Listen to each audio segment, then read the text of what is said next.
Welcome to your Daily 5 for Tuesday, November 12th, 2024. I had seen that there was a new documentary that was released over, I think it was a Shudder original, I'm pretty sure, but over on the Shudder horror streaming service, even though at least a couple of movies I've reviewed from there aren't really horror movies. But anyway, this one is in the horror realm, but it is a 3.5 hour or so documentary on the Chucky franchise called Doc of Chucky. And I reviewed, I think the first 3 Chucky movies a little while back, and I've said before I'm a real fan of that franchise, mostly because, and this remains my favorite thing about it, I love the fact that the person who came up with the idea, the actual creator, is still the one that is in charge and directing, at least as of this recording, the franchise as a whole. At least he has held on. Don Mancini, I believe is how you pronounce the last name, is the person who has been in charge of the core franchise. I know they did that Deviant movie. I shouldn't say Deviant, but that kind of spin-off movie, the one where it's an AI-based Chucky. But the core concept of Chucky, the original one, has been under Don Mancini's direction for the entire life of its existence. And one of the things that becomes very evident in that documentary is how much he loves this creation, how grateful he is that he's been able to control it when so many things, especially in studio and the film industry and just general content creation, when things become popular, they so often end up not in the creator's control.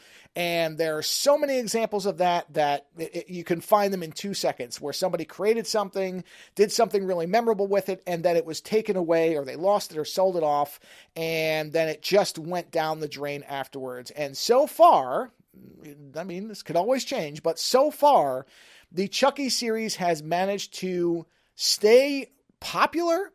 Its audience has shifted depending on which movie you want. Certainly anybody who's a fan of the first movie may not be a fan of something like, say, Seed of Chucky. I was not the biggest fan of Bride of Chucky. I felt like it went a little overboard in its kind of 90s meta commentary, but I still enjoyed the fact and still liked watching it because I knew the decisions being made were those of the creator. And that is the thing that overall the documentary highlights and including the mistakes. Child's Play 3 is seen by many people as probably the one big misstep of the franchise, at least in general. And, the documentary explains some of the reasoning behind that. I won't give it away, but there are some reasons which make complete sense when you watch the movie. If you're not the biggest fan of it, I found 3 to be okay, but it definitely was not of the same level as 1 and 2, and even the movies that came after. I would watch Bride of Chucky again before I'd watch Child's Play 3 again. Let's put it like that. So what I love is the documentary has virtually everybody, including people in very small roles. Almost every single person involved in every iteration of the franchise is in there. And many of the most important people clearly have a passion and a love for this film series that has persisted through their entire connection to it. There again, something that is somewhat uncommon, not as uncommon as a creator losing their property, but still, you don't see a lot of people like Brad Dourif or Jennifer Tilly who talk with this joy about doing a franchise that has gone through this many different sequels, iterations, transmutations, tonal shifts, all this stuff.